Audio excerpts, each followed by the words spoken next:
Sorry, that didn't work quite as expected. Please try again. Kim had harsh words for workers at a delayed electrical power plant at Arang River in North Hamgyong Province. Credit AFP. North Korea has published photographs of leader Kim Jong-un berating officials in a rare series of attacks on party workers for delays in key infrastructure projects. In what has been interpreted as a signal to the outside world that he was serious about accelerating the country's modernization program after his meeting with Donald Trump, the U.S. president, in Singapore, Kim was shown on state media giving on-the-spot guidance to attentive officials at half-finished power plants, holiday camps and misfiring factories. Running a set of pictures of the leader's field guidance visits, North Korea's official news agency KCNA reported that Kim was so appalled as to be left speechless at delays to the enraged power station, which is only 70% complete despite being planned in the 1980s. After his meeting with Mr. Trump and overtures to neighbors about security on the Korean peninsula, analysts said Kim was attempting to show strong leadership to a domestic and international audience.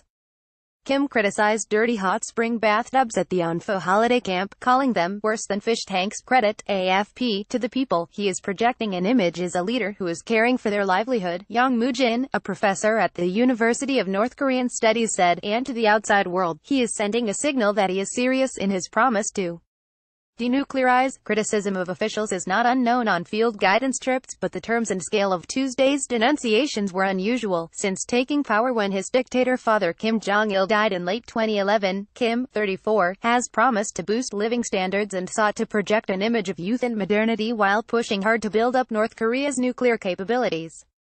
Under his rule, the North's economy has gradually improved with the expansion of some capitalist elements such as outdoor markets.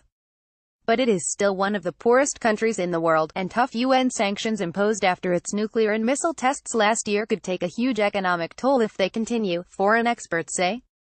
Kim also inspected the Chongjin bag factory in North Hamgyong Province. Credit AFP. The carefully choreographed state coverage came as North Korea angrily dismissed reports of a covert uranium enrichment facility operating on the outskirts of Pyongyang as a deliberate provocation, designed to derail efforts to cool regional tensions. Pyongyang reacted with unusual haste in contradicting claims in The Diplomat, which on Friday published satellite photos of a facility that a U.S. government source confirmed to the magazine as the covert enrichment site referred to by the U.S. intelligence community as Kangsan. The magazine said the site has been operational for at least a decade and possibly as long as 15 years and is where North Korea enriches uranium for use in nuclear weapons. The allegations come at a critical time as the U.S. and North Korea attempt to implement a plan to denuclearize the Korean peninsula given strong backing at the summit between Mr. Trump and Kim in June. The North Korean leader's mood appeared to have improved during his visit to the Rajan salmon. Credit AFP. Pyongyang's denials also coincide with a report in a Japanese newspaper that Mike Pompeo, the U.S. Secretary of State, used his visit to Pyongyang earlier this month to accuse the North of continuing to operate secret uranium enrichment facilities.